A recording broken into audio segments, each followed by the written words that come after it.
Alright everybody, what's going on? Just going to try and do a quick one-shot take video of what's going on here. I'm not sure if I'm getting any mic feedback, but hey, at least it looks like I'm getting some down there. Either way, I just wanted to do a quick video, see if we can go over these patch notes that came out for Path of Exile and see what there's about. Alright.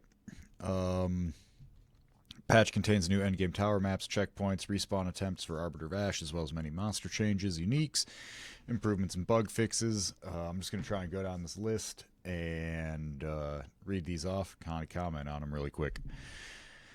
Added 4 new tower map areas. Went over that in the last video. That's pretty cool. That's going to be a nice change to any sort of repetitive nature there. Lost Towers map has also been revamped. I think they took out the pavilions in there. A little bit more visibility for players.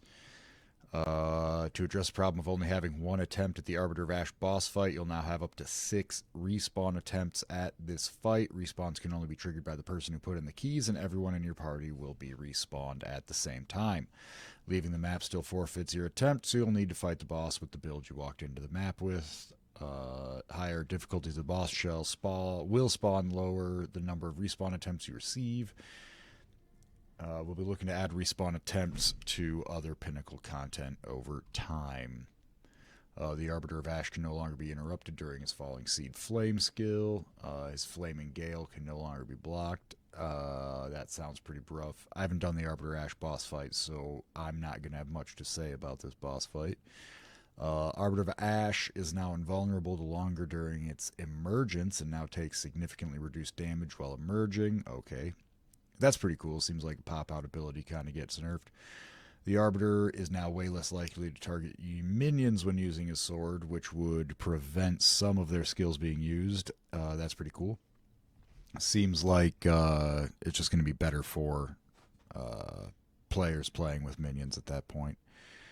Alright, map areas now got checkpoints. That's pretty cool. Map areas now have at least 3 rare monsters. Citadels can now appear closer to Ziggurat. Improve the visibility of citadels on the endgame. Maps now display their biome. Added the new Overseer's Precursor tablet. A currency item which can be placed in completed towers to add map bosses to valid maps in the radius. These tablets drop from map bosses and can roll exclusive modifiers that affect map bosses. That's cool. Everybody likes bossing. Bosses are cool. It's a big reason why a lot of people enjoy PoE 2. Let's see here. Map areas have been adjusted to have more distinct specialities or specialties for the content they contain. For example, one map area might have more total number of monsters, while another is likely to contain additional content, such as strong boxes, essences, or shrines. Generally speaking, the more difficult the map is to clear, or the smaller it is, the more axes it'll specialize in. Here's an overview of the changes we've made to give maps more discernibility. Some maps now spawn up to double the number of chests and twice as many minimum magic or rare chests.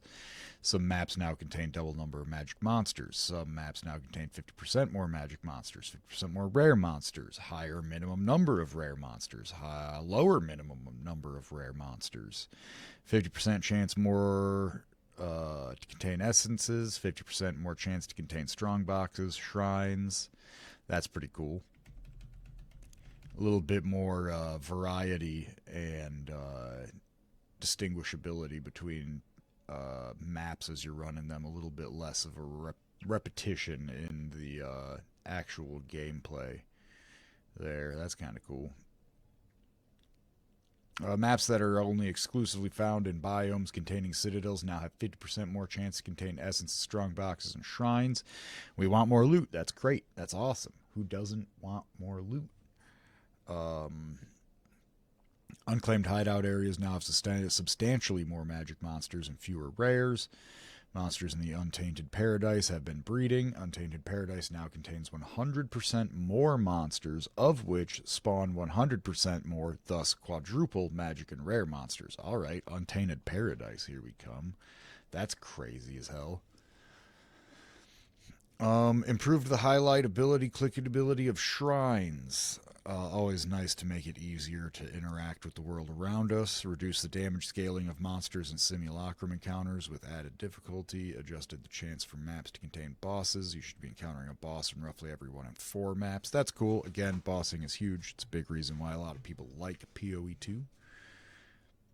The Radiant Waystone's Atlas notable passive now provides plus 15% chance for map bosses to drop a waystone of the current tier or higher, down from 25. And the map boss waystone chance passives now provide a 6% chance to drop waystone of the current tier, down from 10%. The I'm Not Afraid of You Delirium Atlas passive now grants Delirium bosses in your maps drop 100% increased simulacrum splinters, up from 50%. Reduce the number of monsters in small chests from breaches by 15%. Increase the number and amount of simulacrum splinters found in maps by 20%. Added dedicated 2D art for waystones that are instilled with layers of delirium. Crisis fragments, breach stones, and simulacrums, and an audience with the king now have more appropriate gold value to vendors, and increased how far you can zoom out on the endgame map on keyboard and mouse input to match the zoom level on controller input. Excuse me. These are all really cool. I think these are good changes and generally will improve the day-to-day gameplay for all players across the board, as well as address a lot of the more immediate problems some of the player base had been complaining about, like lack of monsters in maps and stuff like that, lack of bosses, lack of variety. You all know the complaints, if you're this deep in YouTube to be reaching my goddamn channel. All right. Skill changes. Let's see what's up here. Supercharged Slam now has each successive aftershock gains half a meter to radius up to 3. Previously uncapped. So they capped the successive aftershocks on Supercharged Slam. Just seems kind of not good to nerf melee any more than it already is, but I don't know. Whatever. Maybe it's broken. I don't play slammers. I don't play maces. I don't do any of that garbo. Scavenge plating now grants you stacks for a duration based on the enemy's rarity. Normal enemies grant 1, magic grant 2, rare grant 5, and unique grant 10. I'm guessing this is up from 1 each. I don't know. The Lightning Bolt skill granted by the Choir of the Storm unique amulet has been renamed to Greater Lightning Bolt to differentiate it from the skill granted by Staves. Triggered Greater Lightning Bolts are now unable to trigger a subsequent Greater Lightning Bolt if the first was a critical hit. Greater Lightning Bolt now deals roughly 3.5 times more base lightning damage compared to Lightning Bolt. That sounds great. Yeah, these sound like some pretty late game concepts, or pretty rare, expensive concepts maybe that I'm just not familiar with. The Temporalis unique body armor can no longer reduce the cooldown of a skill below 100 milliseconds. That's cool. I think when you do have things in the game like that, for example, something that reduces the cooldown of a skill down to like a completely negligible amount that allows you to spam something that is otherwise designed to be unspammable. Like, when you have items like this in your ARPG, what it does is it creates an environment where every build is derivative of that mechanic. And it does limit the viable, quote-unquote, build variety for your player base, because like then you have to begin designing your end game content around like all of your builds having a temporalis in them, and then it goes into making all of your builds have focus in the skills, which use cooldowns as a mean to counteract like large damage pools. And it really does just boil down to like having the unfortunate like cast on crit effect that happened in Path of Exile 1, where if you weren't running cast on critical in your build, you were messing up. You were messing up, I'll be honest with you. Yeah, if you weren't running cast on critical in your build in the original cast on critical setup for Path of Exile 1, you just weren't dealing twice as much damage as you potentially could be. And so they needed to nerf that. And I can see why these like Greater Lightning Bolt and Temporalis nerfs have happened, because they kind of do those like blanket augmentations across the whole game that become kind of reductive to the viable variety that these games are kind of like known for. All right. Sorry about that little tangent. Moving on. Skills socketed into metagem sockets can no longer gain energy. What? Okay, I don't understand that because I don't play with meta gems too often, so I'm just gonna let you decide. Clarified Vine Arrow's description to explicitly state that it hits enemies on landing. Cool. Semantic clarity is important. Removed the aura tag from Pain Offering for consistency with other minion skills, as the skill does not directly create an aura. The aura is created by the summoned minion. Okay, so this will allow players to not potentially mistake aura modifiers for modifying bone offerings when bone offerings don't actually create the auras. Okay, that makes a lot more sense. I'm picking up what they're laying down now. Oh man, monster changes. How many changes are in this before we do anything? Okay, yeah, okay, so it's only most of this page. Well, we might be here for a while. It's been 10 minutes, 11, 12. All right. Fart! I just spilled my energy drink. Time to stop recording. And we're back. All right. We're going to go on to the monster changes now. We're going to be talking about these things. Yeah, all right. Monsters now have increased toughness per essence modifier affecting them. I'd have to look up toughness as a modifier and really see what that does. Per essence modifier affecting them. I'm sure that just like is like some DR or something like that. Added a small delay before monsters released from their essence monoliths can use skills. That's probably good. It seems like right as you release the monster from the essence, it does just kind of explode into a frenzy. Forsaken Miners now throw fewer grenades, which have also had their damage reduced and visuals improved. That's nice, because they would definitely chuck a bunch of those and just completely nuke you into oblivion sometimes. Rudra, the Dread Engineer's grenades now deal less damage in Cruel and maps. I never really had much of a problem with Rudra, I'll be honest with you. But that's okay. Apparently, grenades are just nading too hard. Reduced how far away Faradun Blade Bringers can use their Detonate Dead skill from. The telegraphing for this has been improved as well. That's awesome, because they used to do that off screen and completely blow you up while you were mobbing, and nobody likes that. I always thought I was dying from some monster on death effect that I was unaware of. Turns out that these Lostman Zealots were just blasting me from off screen the whole time. Lightning Storm, same thing. Should always strike at the telegraphed marker as opposed to somewhere random. Filthy Crone no longer uses their projectile vomit skill point blank, because that's just rude. Now has a basic projectile attack. That's funny. That's great. Reduce the leap distance of Vile Vulture's leap skill. The visuals of this skill have also been improved. That's awesome, because that leap was really deadly if you got more than like 2 or 3 Vile Vultures on screen, especially if you got like a few of them, like a mob. They could leap from like almost off screen, and just like 6 of them would land on you and blow up. But here's the rub on that. The animation, they would just disappear underground. They would just boop and frickin' pop out of existence. And then you would just, they'd pop back into existence point blank right above you, ready to slam on your head. So that's really cool now that you can actually see and dodge those attacks. Let's see here. Reduce the axe throwing distance of the Vol Axemen. That's nice as a caster because those guys do mess me up quite a bit.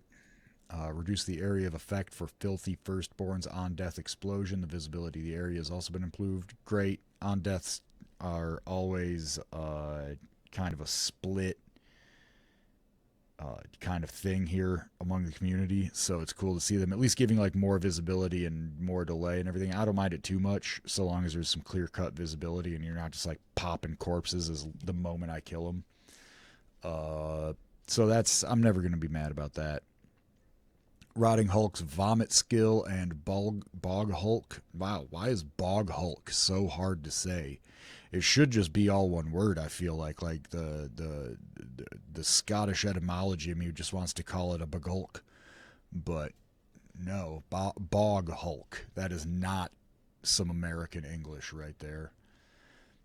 Bog Hulk now deal less damage and can no longer be used point blank. It seems they're getting rid of a lot of the puke in your face things. I wonder if that was one of the developers' barely disguised fetishes. Let's see what we got here. Adjusted to the damaging area of the bloated Miller's slam attacks to more closely match the visual effects. I'm not mad about it. Any visual clarity in these games is great. I never encountered a problem with that, but it's always cool. Adjusted the damaging area of Zalmarath to more closely match the visual effects. That's nicer. Adjusted the oh yeah, I want to read this one too. Adjusted the player targeting behavior for Zalmarath. Their arms are no longer targetable. That is the real one right there. I didn't mind Zalmarath's attacks very much. I never encountered too much of an issue dealing with his attacks being like too big or anything, but the targeting behavior, especially with the Frost Orb and Cold Snap Sorceress, is, it's nonsensical. It is chaos, man. It's hard to figure out sometimes. So it's cool that they're figuring that out. Adjusted the damaging R area for Balak, the Sky Seer's tornadoes, to more closely match visual effects. Tornadoes can now push you slightly away when they appear and deal less damage when they first appear before ramping. Reduced how often Prowling Shades can use their invisibility. That's great because those things just spent most of their time being invisible. And then they just throw a bunch of glacial cascades at you and mess your day up. Not cool. Adjusted the frequency for some monsters such as Prowling Shades and Gaelic Zealots. Those are great freaking moves because those are two really annoying enemies. Vol Zealots now are now less likely to repeatedly use the Eye of Winter. That's nice. It was a little spammy, but toward the end of the game, I get it. Like, I'm spammy, and I expect to be spammed a bit. Improve the visual effects for Fiery Zealot's Firestorm. Adjusted the damaging area of Executioner's attacks. Improve the visibility of Cultist Archer's skills. Their Toxic Rain skill now also deals less damage. Jaman Ra's Zombie Skirt no longer spontaneously explodes on death. I didn't notice that, but that's awesome. Also, calling it a zombie skirt is wildly appropriate. It's not like a cute little skirt with little zombies on. It's just he's like 15 feet tall and his bottom half is made out of corpses. Vol Zealots are now less like... Oh yeah, we passed that one. Adjusted the damaging area effect of the Executioner's attacks to more closely match visual effects. Looks like a lot of visual clarity all down here. Telegraphing for his guillotine slam has also been improved. Yeah, I noticed that one was a little bit speedy at times, but I also noticed that, yeah, man, I don't know. I never had too much of a problem with it. But either way, Mighty Silver Fist Commando roll now deals less damage. That's great. Reduce how often Azak stalkers use their slam skill. I feel like Zombie Skirt was mentioned multiple times in there, but whatever. Maybe I'm crazy. Toxic Rain deals less damage. Azak Stalkers use their slam skill reduction. Walking Goliaths no longer deal damage twice when they fall over. However, their slam now deals more damage in the center and less around the edges. Reduce the distance of which Earnwalkers in the Trial of the Schemas are able to initiate their skill. We've also fixed an issue where they were not dealing damage correctly, meaning they now deal more damage. Eat that. Never mad. Slither Spitters no longer deal damage twice with their projectile attack. Were they doing that? Were they doing that? That might be why those things sucked so much. They were like the new titty spitter boys from the first Path of Exile, getting a bunch of those slither snakes up there and just spitting at you. Where are we at now? Earnwalkers, slither spitters, Exile monsters. Density has been reduced. Monsters now contained in the area more likely to be of a weaker variety. Man, that's whack. Exile was a fun training ground, man. The density of monsters in the Dreadnought has been adjusted to result in less swarming encounters. I liked the Dreadnought too. Improved the telegraphing for Azok Shamans. Detonate dead. Never a bad thing. Telegraphing for crystals left by Vol Goliaths when they die. Telegraphing's great. Chaos Postules and Ritual encounters have had their visuals improved. Great. Impending Doom modifier in the Trial of Chaos has more time before it explodes and has had its visuals improved. Anchor drop telegraphing from Essence of Torment's been improved. Essence of Electricity visuals improved. Time before the AoE explodes has also been increased. Volatile plants are now much more noticeable both before and as they are about to explode. Elemental explosions caused by minion death. Those have been improved. The aura from the prevents recovery above 50% monster modifier actually has a visible radius now, which is nice as a dude who plays Eldritch Battery and Mind Over Matter. Energy shield modifiers on monsters now provide far more sensible levels of energy shield, and the shielding monsters modifier has been re-enabled in the Trial of Chaos. All right. Oh, nah. No. General changes and improvements and unique item changes. I don't think I'm going to go over the unique item changes. They're really long. And, yeah. Maybe some of the bugs I'll go over. But the general and changes and improvements I think are good. But the unique item changes I don't think we necessarily need to go over. If you're really interested in those, feel free to go look those up. I'm sure the Path of Exile website has them, or there is a more dedicated Path of Exile content creation specialist on the internet who is willing to cover those topics. General changes and improvements enabled migrating from SSF to their corresponding parent leagues in Standard or Hardcore. All right. League migration buttons where you can find that. Strong boxes can spawn their waves over a much shorter period of time. That's great. Strongbox fog effect now fades away once all the waves of enemies are spawned instead of defeated. Significantly increased the chance to encounter research strongboxes. Very groovy. Visual effect to distinguish which monsters have been spawned by a strongbox. Fuck yeah. Volcanic Crag, Lightning Storms, Ice Spikes, and Chaos Barrage Strongbox modifiers have all been adjusted to activate after a delay. Yeah, that's good. That's good. That means like the moment you click it, you won't just be exploded on command. Charms now play an effect on your character when they are automatically used. That's cool. Socketables such as runes can now be overwritten by placing another socketable item into the socket. That's huge. That's huge. Everybody's been asking for that. And that's going to give so much less FOMO about stuff because, like, you're going to be able to test socketing jewels into your armor and gear before being able to replace it with runes or even other jewels.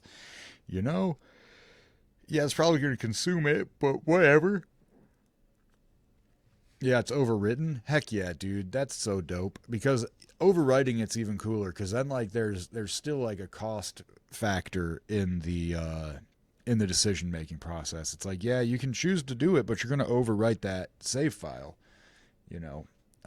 So if you have another, you can do it back, but it's still going to cost you. That's cool. That's really cool. Still holding out for rune word combos. Let's see here. Attempting to salvage an item now highlights which items in your inventory can be salvaged and displays item sockets. That's cool. Quality flasks can now be salvaged. Bad as armor has been made more effective by approximately 15%. More monsters are now able to be pushed while dodge rolling. This generally applies to most monsters smaller than a skeleton. Delirium shards can no longer be pushed by other monsters. Increased chance for omens to appear as ritual rewards. That's nice too. If we're going to do the ritual, it would be nice to have the things we're doing the rituals for appear more often so that we have more incentive to be rewarded for participating in rituals. That's huge.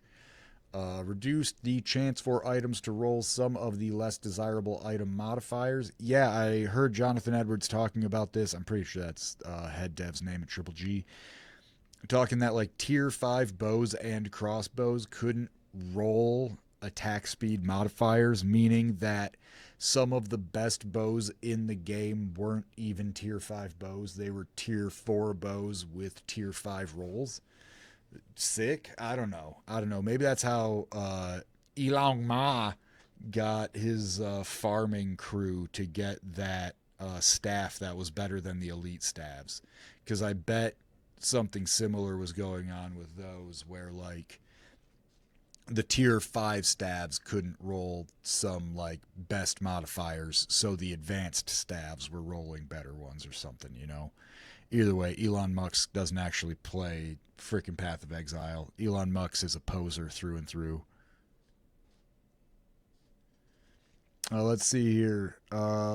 Distilled emotions required to instill a passive skill onto an amulet are now only displayed on the passive skill tree after you have picked up your first distilled emotion. I don't know how distilled emotions work, and I have a lot of them in my inventory. So maybe I should figure that out. All right. Either way. I forgot where I was. Okay. Added an exit portal to the Trial Master Arena. There we go. Removed the level requirement in Expedition Vendor to access Expedition Vendors. All right. That's cool. Rarity of items in Expedition Vendor shops now increases with shop level, so shops generally have more rare items at higher levels. This doesn't affect existing shops, and you will need to use a reroll currency to generate shops with the improved rarity. Okay. Yeah, okay, I think I get it. Reduce visual clutter in many map areas to improve the visibility of skills and effects. Yeah, dude, there was a lot of ground modeling going on, I will admit. Now that I have this cool upgraded graphics card and I've bumped up from the 580 gang to the 3060 gang, I don't have a problem with it, but improved clarity for like animations and everything, that's always groovy. I'm always going to be game for that, fam. Let's see here. Visual clutter added a tutorial for activating your first persistent buff skill gem. Improved and fixed inconsistencies for walkability throughout the map and campaign. Yeah, like poopy blocking going on. Loading time of the world map is nice. Reduce the initial player revive time. Reduce the player revive time penalty. That's cool. Alvin now has an option to gamble for items. Groove, always gamba. Reviving minions that died from being out of range of you now instead are immediately revived near you. Okay, I see what they're getting at. If you revive a minion that died off screen, it just revives next to you instead of reviving where it died.